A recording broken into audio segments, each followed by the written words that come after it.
They see my disability, I see my ability.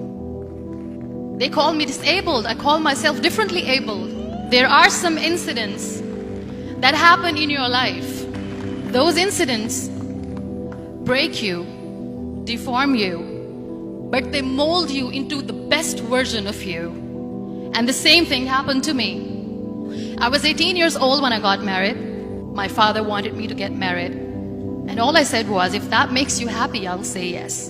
And of course, it was never a happy marriage. Just about after 2 years of getting married, I met a car accident. Somehow my husband fell asleep and the car fell in the ditch. He managed to jump out, saved himself. I'm happy for him. But I stayed inside the car and I sustained a lot of injuries. The list is a bit long, don't get scared. The wrist was fractured. Shoulder bone and collarbone were fractured. My whole rib cage got fractured. And because of the rib cage injury, lungs and liver were badly injured. I couldn't breathe. I lost urinary bowel control. That's why I have to wear the bag wherever I go. 3 vertebrae of my backbone were completely crushed. And I got paralyzed for the rest of my life. I finally ended up in a hospital where I stayed for 2.5 months. I underwent multiple surgeries. One day, doctor came to me and he said, well, I heard that you wanted to be an artist, but you ended up being a housewife. I have a bad news for you. You won't be able to paint again because your wrist and your arm are so deformed, you won't be able to hold a pen again. Next day, doctor came to me and said, your spine injury is so bad, you won't be able to walk again. Because of your spine injury and the fixation that you have in your back, you won't be able to give birth to a child again. That day, I was devastated. I asked my mother, why me? And that is where I started to question my existence. Why am I even alive? And that is where I realized that the words have the power to heal the soul.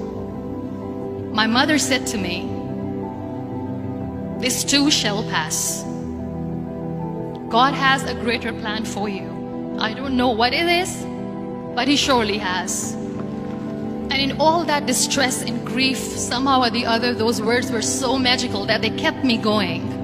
One day I asked my brothers, I know I have a deformed hand, but I'm tired of looking at these white walls in the hospital and wearing these white scrubs. I'm getting tired of this. I want to add more colors to my life. I want to do something. Bring me some colors. Bring me some small canvas. I want to paint. So the very first painting I made was on my deathbed, where I painted for the very first time. It was not just an art piece or just my passion. It was my therapy. And then I was discharged and I went back home.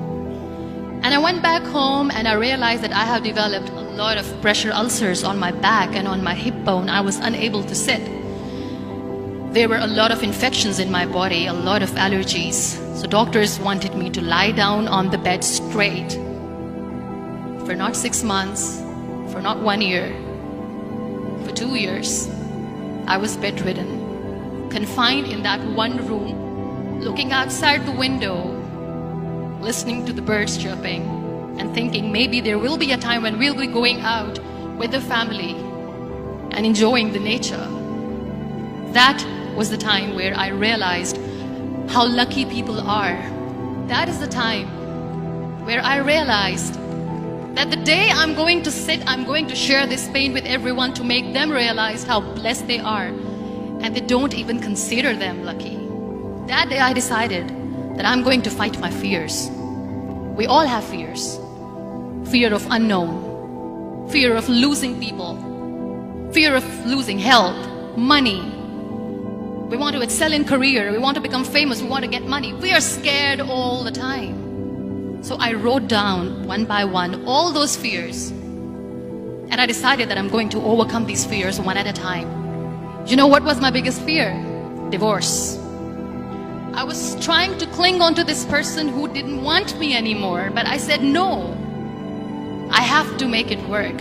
But the day I decided that this is nothing but my fear, I liberated myself by setting him free. And I made myself emotionally so strong that the day I got the news that he's getting married, I sent him a text that I'm so happy for you and I wish you all the best. And he knows that I pray for him today. Number 2 was, I won't be able to be a mother again. And that was quite devastating for me. But then I realized there are so many children in the world, all they want is acceptance. So there is no point of crying, just go and adopt one. And that's what I did. People think that they will not be accepted by the people because we, in the world of perfect people, are imperfects. So I decided that instead of starting an NGO for disability awareness, which I know will not help anyone, I started to appear more in public. I started to paint. I decided that I'm going to join the national TV of Pakistan as an anchor person. And I've been doing a lot of shows for the last 3 years. I became the National Goodwill Ambassador for UN Women Pakistan. And now I speak for the rights of women, children. We talk about inclusion, diversity, gender equality, which is a must. Every time I go in public, I always smile. It's always a big toothy smile on my face. And people ask me, don't you get tired of smiling all the time? What's the secret? I always say one thing, that I have stopped worrying about the things that I have lost, the people that I have lost. Things and people who were meant to be with me are with me. And sometimes, somebody's absence makes you a better person. Cherish their absence. It's always a blessing in disguise. Live your life fully. Accept yourself the way you are. Be kind to yourself. Be kind to yourself. I'll repeat, be kind to yourself, and only then you can be kind to others. Love yourself and spread that love. Life will be hard. There will be turmoils, there will be trials, but that will only make you stronger. So when you accept yourself the way you are, the world recognizes you. It all starts from within.